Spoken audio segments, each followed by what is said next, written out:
Mutton curry বানাবার জন্য আমি মাটন নিয়ে নিয়েছি। 800 গ্রাম মাটন আছে এখানে আমার।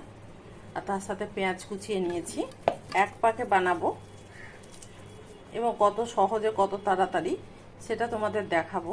দেখো, তার সাথে আদা রসুন আর কাঁচা লঙ্কা আমি একটা পেস্ট করে নিয়েছি, এটা দিয়ে দেব।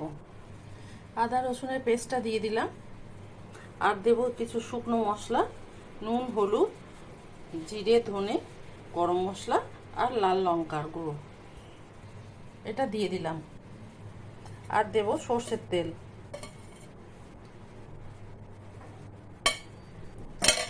আমি ভালো করে মাখিয়ে নিলাম। মাখিয়ে প্রেসারে বসিয়ে একটা সিটি দিয়ে নেব। আমি প্রেসারে পরপর 4টে সিটি দিয়ে দিলাম। আর গ্যাস থেকে নামিয়ে ওই ছোট গ্যাস বন্ধ করে আমি এই পাত্রে একটা পাত্র বসিয়ে দিলাম বড় গ্যাসে। পাত্র গরম হয়ে গেছে, তাতে আমি অল্প একটু তেল দিলাম, জাস্ট তলাটার মতো দিয়ে এর মধ্যে আমি দেব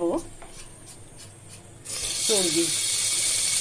খাসির যে চর্বি একটু ছিল সেই চর্বিটা দিয়ে দিলাম। এর তেলেই আমি রান্নাটা করব। দেখো কতটা তেল বেরোলো।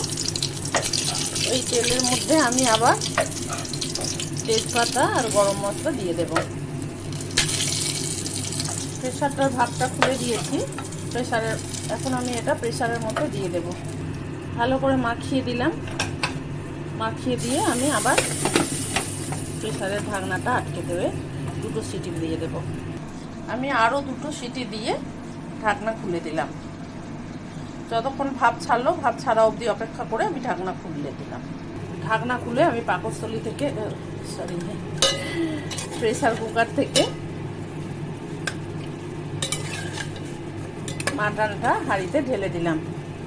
আর প্রেসার কুকারটা জল বুলিয়ে এটা জলটা একটু গরম করে নিয়ে আমি আবার ওটা জলটা ঢেলে দেব।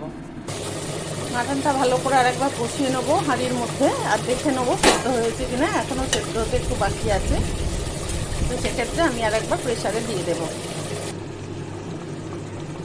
আমি মাটনটা প্রেসারে আরেকবার সিটি দিয়ে নিলাম। তো এবারে সেদ্ধ হয়ে গেছে, দেখে নিয়েছি চাকু ঢুকিয়ে।